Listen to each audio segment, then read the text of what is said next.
বিসমিল্লাহির রহমানির রহিম ওয়াল আসরি ইন্নাল ইনসানা লাফি খুসর ইল্লাল্লাযীনা আমানু ওয়া আমিলুস সালিহাত ওয়া তাওয়াসাউ বিল হাক্কি ওয়া তাওয়াসাউ বিস সাবর। তরজমা বলে ফেলেছি, এবার সংক্ষেপ কিছু ব্যাখ্যা। আল্লাহ সূরার শুরুতে কসম করলেন, শপথ করলেন, আসরের শপথ। এইরকম আল্লাহ বিভিন্ন জায়গায় শপথ করেছেন। লা উকসিমু বিয়াউমিল কিয়ামাহ ওয়া লা উকসিমু বিন-নাফসিল লাওয়ামাহ ইযা ওয়াকাতিল ওয়াকিআ লাইসা লিওয়াকাতিহা কাযিবা ওয়াত-তিনি ওয়াজ-যাইতুন ওয়া তুরি সিনিন ওয়া হাযাল বালাদিল আমিন ওয়াদ-দুহা ওয়াল-লাইলি ইযা সাজা والسماء ذات البروج واليوم الموعود وشاهد ومشهود والشمس وضحاها والقمر إذا تلاها والنهار إذا جلاها والليل إذا يغشاها والسماء وما بناها والأرض وما طحاها ونفس وما سواها فألهمها فجورها وتقواها।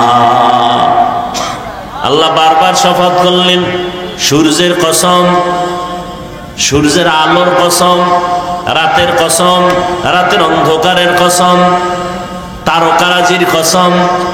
সূর্য চলে যেই পথে বুরুজ, ওই বুরুজে বিশিষ্ট আসমানের শপথ, চাষতের সময়ের শপথ, তিনের কসম, জৈতুনের কসম, তুরে সিনা তুর পর্বতমালার কসম, নিরাপদ শহর মক্কা নগরীর কসম, ওয়াল আসর আসরের কসম। আমরাও মাঝে মাঝে কসম করি, করি না? আমরা কসম করি সন্দেহ দূর করার জন্য। আমার কথাটা এমন কয় না মানি না, কয় কসম, কত মানি। আল্লাহ শপথ করলেন কেন? কোরআনে সন্দেহ আছে দূর করার জন্য। আল্লাহ বলেন লা রাইবা ফীহ। কোরআন এমন একটা কিতাব, ১৫০০ বছর হয়ে গেল, আজ পর্যন্ত আল্লাহর চ্যালেঞ্জ দিয়ে দিছেন, কোনো ভুল নাই। বহু পণ্ডিতেরা ভুল বের করার জন্য ১৫০০ বছর পর্যন্ত অপচেষ্টা করলো, একটা ভুল বের করতে পারে নাই, বরং কালেমাওয়ালা মুসলমান হয়ে গেছি।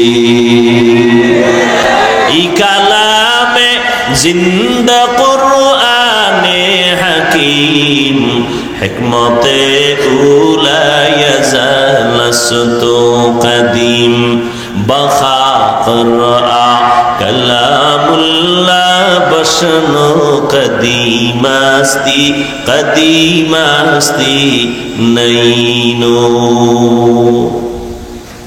আল্লাহর কালামে কোনো ভুল নাই, সন্দেহের অবকাশ নাই। তো আল্লাহ শপথ কেন করেছেন? এর অনেক জবাবের মোট নির্যাস হলো আল্লাহর কোরআন সত্য, কোনো সন্দেহ নাই। দুনিয়ার মানুষ তোমরা মানলেও সত্য, তোমরা যদি আল্লাহর কোরআন না মানো তখনও আল্লাহর কোরআন সত্য। চ্যালেঞ্জ দেওয়া। আল্লাহর দেওয়া যত কিতাব আছে, তাওরাত, জাবুর, এই মুখস্থ করেন, তাওরাত কি? তাওরাত, এরপর কি? জাবুর, এরপরে ইনজিল, হ্যাঁ, আরো আরো সহিফা ছিল, এগুলো আল্লাহর দেওয়া। আর কিছু কিতাব আছে মানুষের তৈরি করা, গীতা, মহাভারত, রামায়ণ, বেদ, পুরাণ, বাইবেল। তাওরাত জবুরের দুইটার সমন্বয় এডিশন বানাইছে বাইবেল, সবগুলোর মধ্যে মন গড়া ঢুকাইয়া ভেজাল করেছে। কিন্তু ১৫০০ বছর আজ হয়ে গেল, আরো বেশি হয়ে গেল, আল্লাহর কোরআনের একটা কোনো ভুল, কোনো ভেজাল বের করতেও পারে নাই, ঢুকাইতেও পারে নাই। পারছে কেউ? তো আল্লাহ শাফাত করলেন কেন? অনেক জবাবের নির্যাস হলো। আল্লাহর কোরআন সত্য, কোনো সন্দেহ নাই। কসম খাইলেও সত্য, কসমের আগেও সত্য, পরেও সত্য। তবে আল্লাহ শপথ করে মানুষের অন্তরকে আকৃষ্ট করলেন। কসমের কথাটা অন্য কথার তুলনায় একটু গুরুত্ব বেশি। গুরুত্ব এদিকে মনোনিবেশ হয়ে যাও। আর যেই জিনিসের উপরে কসম করেছেন ওই জিনিসটা বড় দামি। আসমানের কসম করেছেন, আসমান বড় দামি। সূর্যের কসম করেছেন, সূর্য বড় দামি। গোটা দুনিয়াটাকে আলোকিত করে রেখেছে আল্লাহর দেওয়া সূর্যের আলো নিয়ে মানুষ যন্ত্র দিয়া আলোকে কন্ট্রোল করে নিজের মেশিনে ঢুকাইয়া জমিনে মানুষকে আলো দেয়। বিদ্যুৎ দিয়া আবার মাসে মাসে বিল নেয়। আল্লাহ কয়, রে গোলাম, সূর্যের আলো দিয়া বান্দা সৌর বিদ্যুৎ চালাইলি, মাসে মাসে বিল দিছো। আমি মাওলার দেওয়া সূর্যের আলো যে ফিরি ফিরি ভোগ করলি, কয় টাকা বিল দিছো? আমি তোর কাছে বিল চাই নাই। অক্সিজেন দরকার, হসপিটালে দৌড়ায় গেছো, অক্সিজেন নাই, নিঃশ্বাস বন্ধ। পাইপ লাগাইয়া অক্সিজেন দিল, মিটারে, কম্পিউটারে, মনিটরে বিল উঠে গেল, এত লক্ষ টাকা দাও, 1-2 ঘন্টা অক্সিজেন নিয়েছো। আর আমার মাওলার দেওয়া অক্সিজেন ভোগ করছো, কয় টাকা বিল দিছো? ওয়াসার পানি ব্যবহার করো, সরকার এনে বিল দাও। বোতলের পানি কিনে খাও, ফিল্টারের 1 গ্লাস পানি নাও, 5 টাকা 2 টাকা পানির দাম দাও। আমার মাওলার দেওয়া পানি যে জীবন ভর ভোগ করলা, কত গ্লাস পানি পান করলা, কি বিল দিছো হিসাব করো। আল্লাহ বলেন, এগুলো ফ্রি করে দিলাম, কোনো বিল চাই না। তোর কাছে এতটুকু চাই, দৈনিক 5 বেলার নামাজ পড়ে আমি মাওলার শুকর আদায় করবি। মকুন সুসুতি নামাজে পাঞ্জে গানা ফাওয়াইল। এই কাপড়গুলো দেওয়ার কি দরকার ছিল? কোনো দরকার ছিল? এক তো গরম, যদি গরম থাকে তে কাপড় দিলে গরম আরো বেশি লাগবে না? কথা বলেন না কেন? দ্বিতীয়ত তুফান, কি দরকার ছিল এগুলো দেওয়ার?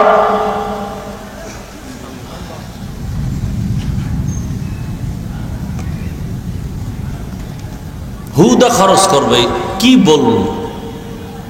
বললেও ভেজাল, না বললেও ভেজাল। কতটি গেট লাগাইবো? এই থামো,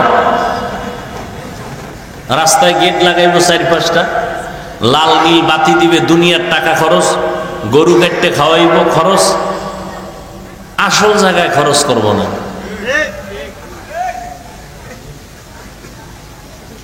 আল্লাহ সব ভাইকে হেদায়েত দান করুন।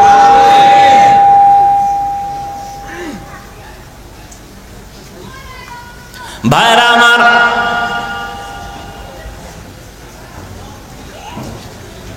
আল্লাহ পাক আসরের শফাত করলেন, তাহলে বোঝা গেল আসর বড় দামি একটা সম্পদ। 3-এর শফাত করলেন, 3 বড় দামি একটা ফল। জৈতুনের কসম করলেন, জৈতুন এমন একটা দামি তেল। অলিভ অয়েল খান না আপনারা? অনেক দাম। মক্কা নগরীর কসম, মক্কা নগরীর দাম না? অনেক দাম, অনেক দাম। জমিনে যত আল্লাহর ঘর আছে, মসজিদ, এগুলো কার ঘর? বাইতুল্লাহ কার ঘর? আপনাদের এই মসজিদ কার ঘর? কিন্তু এই মসজিদের দিয়ে তাকায় থাকলে একটা সওয়াব হবে না, কিন্তু আল্লাহর ঘর বাইতুল্লাহর দিকে যতক্ষণ তাকায় থাকবেন অনবরত আমলনামায় নেক লেখা হবে।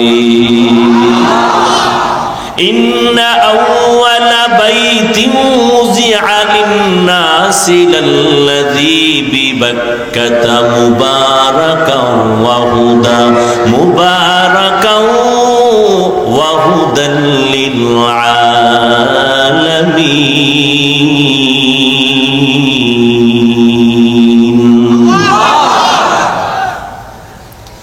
জমিন আল্লাহ বানায় একটা ঘর বানাই বানাইছেন পৃথিবী নামক গ্রহটা বানাইয়া আল্লাহ একটা আগে ঘর বানাইছেন বাইতুল্লাহ।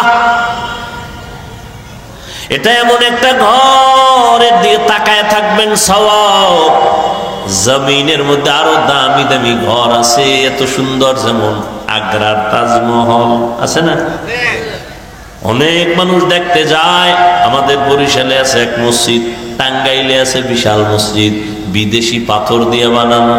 যতই সুন্দর টাকা লাগাও কোটি কোটি, একবার তাকাইলেও কোনো সওয়াব হবে না।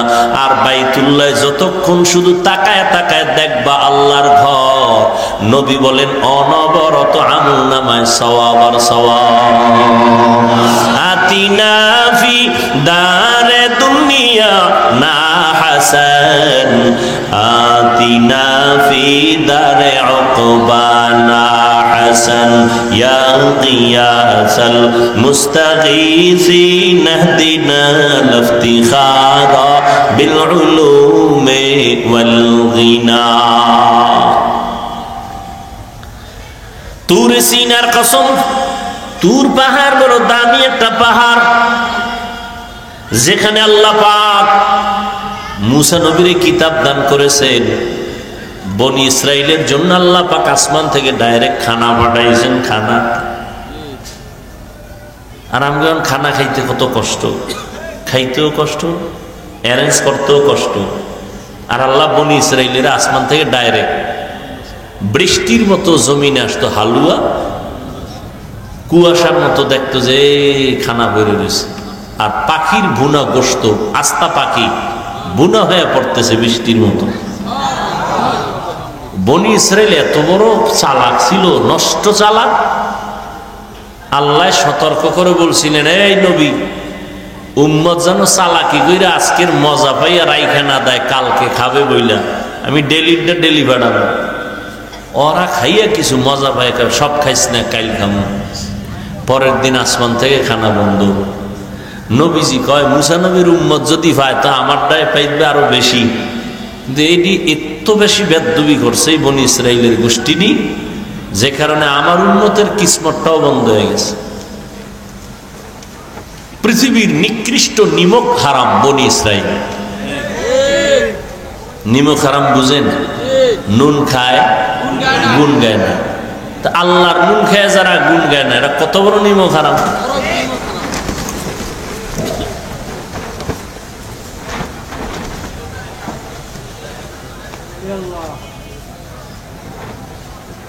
আল্লাহ আসরের শফাত করলেন আমার আল্লাহ। তাহলে আসর বড় দামি। কেমন দামি? আসর এত মূল্যবান দামি একটা সম্পদ, এটারে যারা মূল্যায়ন করবে তারা নিজেরাই মূল্যায়িত হয়ে যাবে। এটারে যারা কাজে লাগাবে তারা নিজেরাই কাজে লেগে যাবে। আসর এমন এক দামি এক সম্পদ। আসর শব্দটার অনেক অর্থ আল্লাহ বলেছেন। আসরের অনেক অর্থের মধ্যে দুইটা অর্থ আমি আপনাদেরকে চেষ্টা করব শোনাবার। আল্লাহ শপথ করে সামনে যে কথাগুলো বলেন এটা আরো গুরুত্ব। আল্লাহ বলেন, ইন্না নিশ্চয়ই, আল ইনসান পৃথিবীর সব মানুষ, একজনও বাদ নাই, লাফি আবার লাম তাকিদ নিশ্চিত, খুসর ক্ষতিগ্রস্ত, জাহান্নামী। খেয়াল করেন, আল্লাহ একদিকে শপথ করলেন, কথা মজবুত হয়ে গেছে, আবার ইন্না তাকিদ দিলেন, আবার লাফির লাম তাকিদ দিলেন, দিয়া এতগুলো তাকিদের সিল মারলেন। যেই স্টাম্প তো একটা দামি, এর মধ্যে যদি আবার সিল লাগে তা আরো দাম বেড়ে গেল, মজবুত, ঠিক না? তাহলে আল্লাহর কথা তো দামি, কসম খায়া সিল লাগাইছেন একদম, আরো তাকিদ দিছেন দুইটা, ইন্না এক তাকিদ, লাম তাকিদ, লাফি, সব তাকিদ দিয়া কয় কি? কয় সব মানুষ জাহান্নামী। সব মানুষ কার কথা? সন্দেহ আছে? আল্লাহ কসম খাইলেন, দুই তাকিদ দিলেন, নিশ্চয়ই অবশ্যই পৃথিবীর সব মানুষ, একজনে এই মানুষের আওতার বাইরে না। আমেরিকা, লন্ডন, লেবানন, পৃথিবীর যেখানে যত মানুষ আছে সব মানুষ জাহান্নামী। আল্লাহ কসম খেয়ে বলেন সব জাহান্নামী। তাহলে ও শুনে লাভ আছে কোনো? আল্লাহ তো ফাইনাল অ্যান্সার দিয়েই দিছেন, কসম খায় বলছেন সব মানুষ জাহান্নামে যাবে। একটু শুনে বাড়ি যাবেন, তাহলে বিশাল ফেস লাগবে না কি? আল্লাহ বলেন আমি কথা শেষ করি নাই, কিন্তু নামের ব্রেক লাগায় দিলাম। ইল্লা, সব মানুষগুলো জাহান্নামে যাবে, কিন্তু কিন্তু আছে না নাই? কিন্তু লাগায় দিছেন। আল্লাহ কয় 4 গুণ আলা মানুষ জাহান্নামে যাবে না। কয় গুণ? সব মানুষ জাহান্নামে যাবে, 4 গুণ আলা মানুষ জাহান্নামে যাবে না। আল্লাহ এই জায়গায় কঠোরতা অবলম্বন করছে। আগে কি ওই কই না আমরা আগে তিতা, আল্লাহ এটা কঠোর করছে। সব মানুষ জাহান্নামী জাহান্নামী জাহান্নামী কয়, না না, একেবারে ফিরে যাস না, 4 গুণওয়ালা মানুষগুলো জান্নাতে যাবে। কয় গুণ? আমরা নবী একটু দয়া বেশি না? নবী একটু আগে মিডে লাগাই দিছে, সব উম্মত জান্নাতে যাবে। কুল্লু উম্মতি ইয়াদখুলুনাল জান্নাহ, সব উম্মত জান্নাতে যাবে। নবীর প্রথম কথা সব জান্নাতি, আল্লাহর প্রথম কথা সব জাহান্নামী, কিন্তু 4 গুণালারা জান্নাতি। নবী কয় সব জান্নাতি সব জান্নাতি সব জান্নাতি, কিন্তু আমি মুহাম্মদের যারা মানে না তারা জান্নাতি না। নবীরে কারা মানে না বলছি না? নবীকে মানে না কারা? বলে বিদ্রোহী যারা। কারা? আগ্রহী যারা, তারা কিন্তু নবীরে মানে। যদিও সাময়িকভাবে নামাজ পড়তে পারে না, দাড়ি রাখতে পারে না, টুপি পড়তে পারে না, কিন্তু দিলে চায় টুপি পরবে, মাঝে মাঝে পরিয়াও ফালায়। এই মানুষগুলো এক সময় না এক সময় হেদায়েতের দরজায় ফিরিয়ে আসে। আর বিদ্রোহী যেই বদমাশগুলো, ওটা হেদায়েতের দরজাও তালাশ করে হয় না। নামাজ না পড়লেও দিল পরিষ্কার, কথায় কথায় চায়ের দোকানে আলেমের গালি দেয়, মসজিদে 1 টাকাও দান করে না, মাদ্রাসায় দান করে না, বারবার হিসাব চায়। যারা দান করে তারা চায় দোয়া, যারা দান করে না তারা চায় হিসাব। বুঝেননি? আগ্রহী আর বিদ্রোহী, আল্লাহ হেদায়েত দান করুন। জিন্দেগি মে বন্দেগি তু করনা হে, जिंदगी में बंदगी तू करना है, जिंदगी बे बंदगी शर्मिंदा है, जिंदगी बे बंदगी शर्मिंदा है। दुनिया में हो दुनिया का तो नबगार न हो, बाजार से गुजर हो खरीदार न हो, ये दुनिया एक मिसले कागज फूल है, ये दुनिया एक मिसले कागज फूल है, जिंदगी में बंदगी तू करना है, जिंदगी में बंदगी तू करना है, जिंदगी बे बंदगी शर्मिंदा है, जिंदगी बे बंदगी शर्मिंदा है, जिंदगी में बंदगी कुन बंदगी, बंदगी बे जिंदगी शर्मिंदगी। আল্লাহ বলেন সব মানুষ জাহান্নামে যাবে, 4 গুণওয়ালা মানুষ জান্নাতে যাবে। 1 নাম্বার গুণের নাম পরিশুদ্ধ ঈমান, 2য় গুণের নাম নেক আমল, 3য় গুণের নাম হলো ঈমান আমলের দাওয়াত অন্যকে দেওয়া। 4 নাম্বার গুণ হলো যারা ঈমান আমলের দাওয়াতের বিরোধিতা করে তাদের বাধা দেওয়া, যারা মানে না তাদের কন্ট্রোল করা সবরের সাথে। এই 4 গুণের মধ্যে প্রথম 2 গুণ ঈমান আর আমল, এই 2 গুণ হলো আল্লাহর হক। কার হক? আর যে বাকি 2 গুণ আছে এটা বান্দার হক। আল্লাহর হকে যদি ত্রুটি হয়, নবী বলেন আল্লাহ চাইলে মাফ করে দিবেন, কিন্তু বান্দার হকে যদি ত্রুটি করো, বান্দা ক্ষমা না দিলে আল্লাহ করবেন না। আল্লাহর হক ঈমান আনো, আমল করো। বান্দার হক হইল ঈমান আমলের দাওয়াত, ছেলেকে দাও, মেয়েকে দাও, ভাইকে দাও, স্ত্রীকে দাও, প্রতিবেশীকে দাও। যারা বিরোধিতা করে তাদের বাধা দাও। তুমি রহমতের নবীর উম্মত।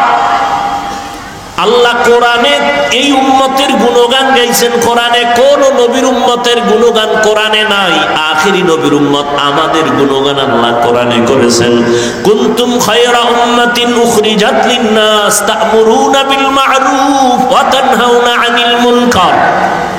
মুহাম্মাদের উম্মত বড় দামি, এদের মধ্যে 2টা গুণ থাকবে। এরা উম্মতের জন্য কলিজা দিয়া রাস্তায় বের হয়ে যাবে খেদমতের জন্য, 2 কাজের জন্য। এদের একদিকে উম্মতের মসজিদে দাওয়াত দিবে, অন্যদিকে গানের আওয়াজ থেকে এদের ফিরাবে। এজন্য আল্লাহ কোরআনের অন্য আয়াতে বলেন, ইয়া আইয়ুহাল্লাযীনা আমানু কু আনফুসাকুম ওয়া আহলিকুম নারা ওয়াকুদুহান নাস ওয়াল হিজারা আলাইহা মালাইকাতুন গিলাযুন শিদাদুন লা ইয়াসুনাল্লাহা মা আমারাহুম ওয়া ইয়াফআলুনা মা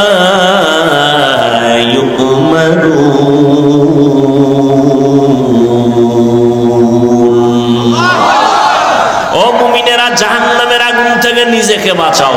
এই দায়িত্ব শেষ না, তোমার হালকেও মা বাবার হাল সন্তান, প্রত্যেক স্বামীর হাল স্ত্রী, প্রত্যেক ইমাম খতিবের হাল মসজিদের মুসল্লি, মেম্বার সাহেবের হাল ওয়ার্ডের মুসল্লি, ওয়ার্ডের মানুষ, চেয়ারম্যান সাহেবের হাল ইউনিয়নের মানুষ, এমপি সাহেবের হাল তার আসনের মানুষ, সরকারের হাল গোটা দেশের মানুষ, আর ওলামায়ে কেরামের হাল হলো গোটা দুনিয়ার মুসলমান উম্মত। তাহলে জাহান্নাম থেকে নিজে বাঁচলে হইব, দায়িত্ব আরো আছে না নাই? আহালকেও বাঁচাও। আব্বা যান, আপনিও নামাজ পড়েন, সন্তানেরও নামাজের দাওয়াত দেন। আপনি রোজা রাখেন, সন্তানেরও দাওয়াত দেন। আপনি গান শুনেন না, সন্তানকেও শুনতে দিয়েন না। আপনি গান শুনেন না ঠিক, সন্তানের অ্যান্ড্রয়েড টাচ মোবাইল কিনে দিছেন, ও সারা রাত গানের মধ্যে গানের তার লাগায়া এরপরে গান শুনে শুনে শুনে শুনে রাত কাটায়। ওর চেহারাটা নষ্ট হয়ে গেছে, এখন নেশার ভিতরে পড়ে গেছে। ওরে মদের নেশা, জুয়ার নেশা, ইয়াবার নেশার থেকে বড় চরিত্র বিধ্বংসী নেশা হলো মোবাইলের নেশা। ওগো নবীর উম্মতেরা হয়ে আজি দিশাহারা, কোরআন হাদিসের চলো যখন যাহা চায় মনে, নবী বিনে কে তারাবে পুলসিরাত মিজানে, নবী বিনে কে তারাবে পুলসিরাত মিজানে। জাহান্নাম থেকে বাঁচতে হলে আল্লাহ বলেছেন 4 গুণ অর্জন করো, সময়টারে কাজে লাগাও। এজন্য আল্লাহ আসরের শপথ করে বলেছেন, আসরের শপথ। আসরের এক অর্থ হলো সময়, সময়ের শপথ। সময়টারে কাজে লাগাও। এই দুনিয়ায় যারা সময়টারে মূল্যায়ন করেছে তারা দামি হয়ে গেছে। আখিরাতের লাইনে যারা সময়টারে কাজে লাগাইছে তাদের সুনাম, দুনিয়ার লাইনেও যারা সময়টারে মূল্যায়ন করছে তারাও দামি হয়েছে। 11 মাস ব্যবসায়ী ব্যবসা করে লাভ নাই, 11 মাসে যত লাভ হয়েছে তার থেকে দ্বিগুণ লাভ হয়েছে শুধু রমাজানে। ঠিক নেই? কেন বলে রমাজানের সময়টারে বেশি মূল্যায়ন করছে, সারা রাত দোকান খোলা রাখছে, সময় দিয়েছে বেশি। 11 মাসে এই পরিমাণ সময় দেয় নাই। সময়টারে কাজে লাগাও, তোমার জিন্দেগি সুন্দর হয়ে যাবে, জিরো থেকে হিরো হয়ে যাওয়া।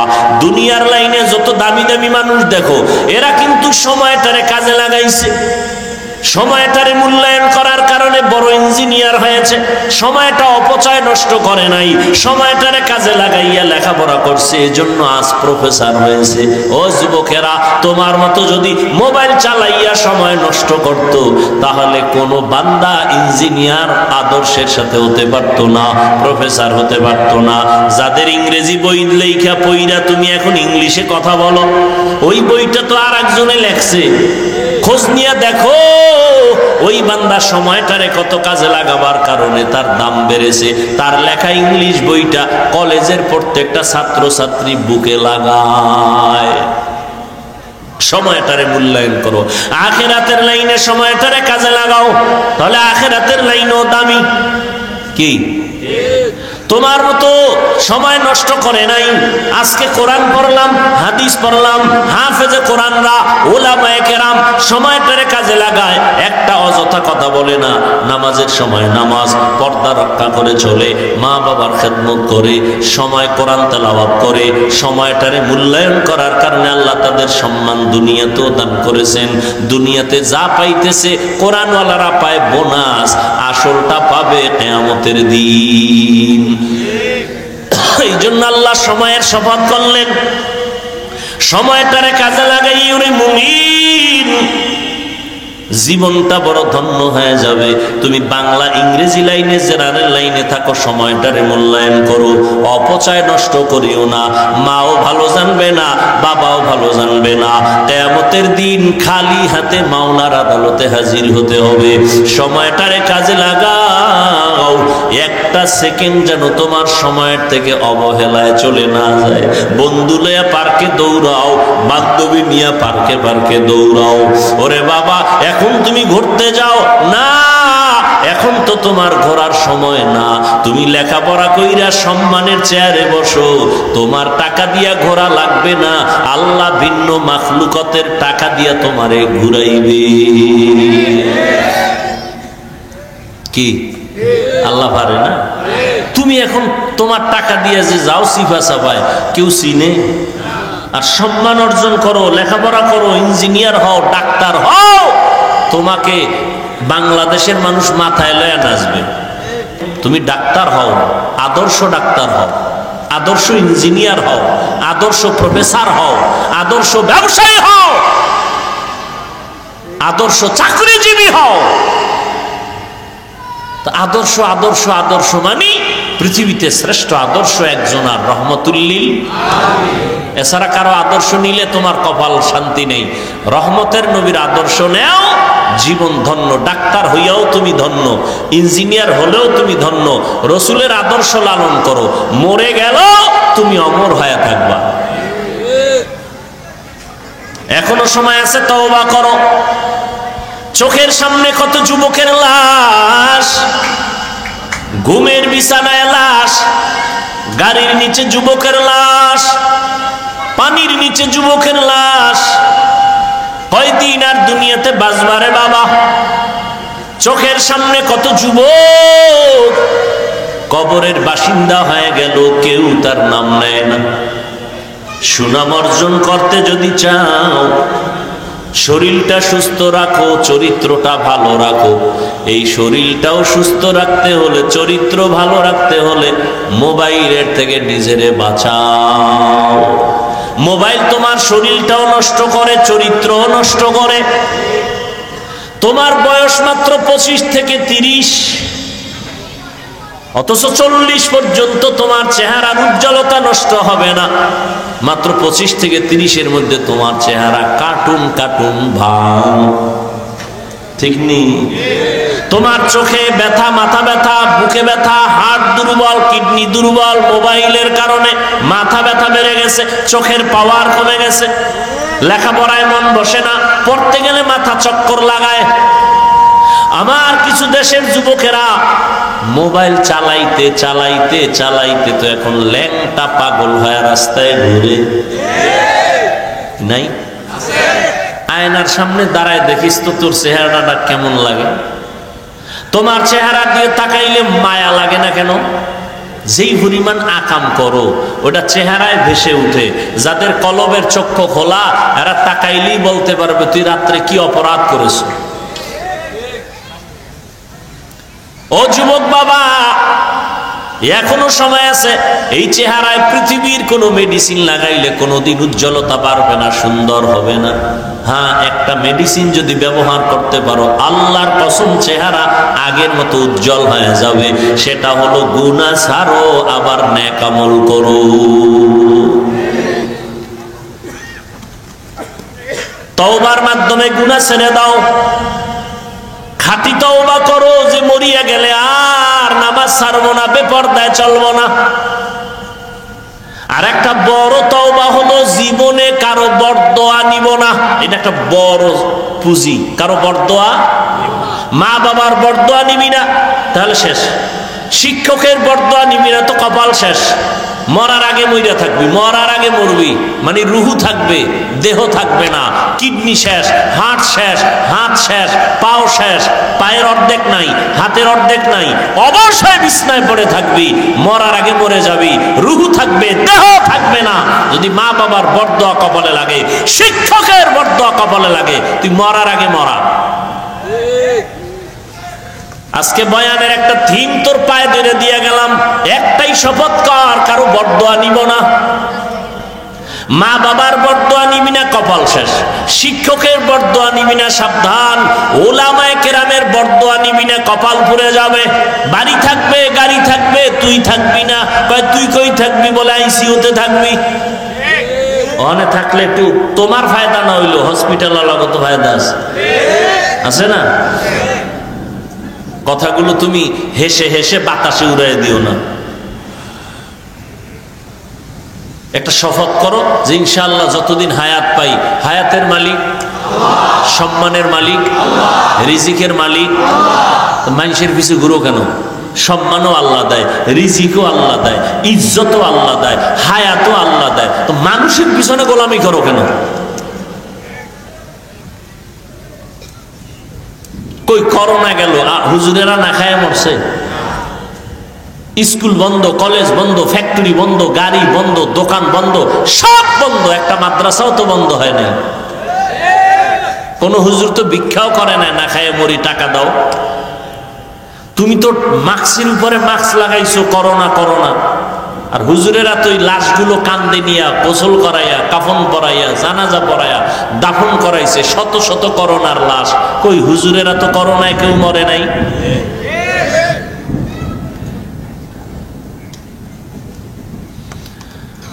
কারো বরদোয়া নিয়ে না, একটা শপথ করে যাও।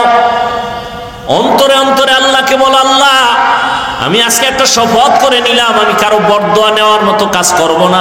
যদি নিয়ে থাকি আজকে গিয়া ক্ষমা চাও। ওস্তাদের সাথে বেয়াদবি যদি করে থাকো ক্ষমা নাও। হুজুর আমারে মাফ করে দেন, স্যার আমাকে মাফ করে দেন। একটা অক্ষরও যদি তোমাকে শিখায় তার সাথে জীবনে বেয়াদবি করবা না। যদি করিয়াও থাকো তাড়াতাড়ি মাফ চাইয়া নিও। মা বাবারে কষ্ট দিয়া থাকলে ক্ষমা চাইও। আলেম ওলামাদের বিরোধিতা যদি করিয়া থাকো, আমার আল্লাহর আরশে আজিম কেঁপে উঠবে। যদি গোপনে কিছু করিয়াও থাকো, গোপনে ওই আলেমের কাছে যাইয়ে ক্ষমা চাইও। কারণ কিছু বান্দাদের বরদোয়া করা লাগে না, অন্তরে কষ্ট আসাটাই বড় বরদোয়া। লিকুল্লি শাইইন জিনাতুন ফিল ওয়ারা ওয়া জিনাতুল মারই তামামিল আদাবি আজ খোদা খাহি মে তৌফিক আদব আদব মাহরুমে গশত আজ ফজলে রা। আল্লাহর কাছে তওবা করে নাও রে যুবক। তোমার মতো যুবক তাকায় দেখো, জীবনে কোনোদিন মাদ্রাসায় পড়ে নাই, স্কুল কলেজে পড়ে, চাকরি করে, ব্যবসা করে, শ্রমিকের কাজ করে, নদীর মধ্যে মাছ ধরে, জমিনে চাষাবাদ করে, গাড়ি চালায়, ড্রাইভার, এক বেলার নামাজও বাদ দেয় না। আছে না নাই? তোমার কপাল এত খারাপ কেন? কার অভিশাপ লাগছে যে তুমি পড়তে পারো না নামাজ? RAB, army, police, BDR, doctor, professor, engineer 5 বেলার নামাজ পড়ে, তুমি কেন পারো না রে বাবা? এখনো সময় আছে, তওবা করে নাও। রাস্তায় গাড়ি চালায়, ড্রাইভারি করে, আজান হয়ে গেছে, গাড়িতে তালা লাগায় মসজিদে নামাজে ঢুকে গেল, তুমি কেন পারো না রে বাবা? ও বুড়া বাবাজিরা, আপনার মতো বুড়া মানুষ হাতে লাঠি নিয়ে মসজিদে গিয়া নামাজ পড়ে, আপনারা কেন পারবেন না? ও পর্দার আড়ালের আম্মা জান বোনেরা, আপনাদের মতো কত মা, কত বোনেরা পর্দা রক্ষা করে চলে, স্বামীর মাল হেফাজত করে, মোবাইলে সময় নষ্ট করে না, নামাজ ছাড়ে না, পর্দার বাহিরে চলে না, নবীর তরিকায় চলে। ও মা, আপনারা কেন পারবেন না? ও বোনেরা, আপনারা কেন পারবেন না? আল্লাহ তো তওবার দরজা খুলে ডাকতেছেন, এখনো সময় আছে, তওবা করে নেন। মরিয়া গেলে যাব, ও আল্লাহ হায়াতের মালিক তুমি, ইজ্জতের মালিক তুমি, রিজিকের মালিক তুমি। শয়তানের ধোকায় পড়ে জীবনে কত নামাজ ছাড়লাম, কত বেপরদায় চললাম, কত গুনাহ করলাম, আজকে থেকে তওবা করে নিলাম, মরিয়া গেলে যাব, আর নামাজ ছাড়বো না, আর দাড়ি কাটবো না, মা বাবার সাথে বেয়াদবি করবো না, মুরব্বী ওলামায়ে কেরাম শিক্ষক যারা, তাদের সাথে কোনোদিন বেয়াদবি করবো না, আর কোনোদিন নবীর তরিকার বাইরে চলবো না, ওলামায়ে কেরামের পরামর্শ নিয়া, মা বাবার দোয়া নিয়ে সামনে চলবো। তওবা করার মতো যদি কারো অন্তর তৈরি হয়, দুটো হাত আমার আল্লাহকে দেখাইয়া দাও। আয় আল্লাহ, হাতগুলো কবুল করে নেন, তওবা কবুল করে নেন, তওবার উপরে মজবুত হইয়া চলার মতো তৌফিক আমাদের দান করেন, আমিন।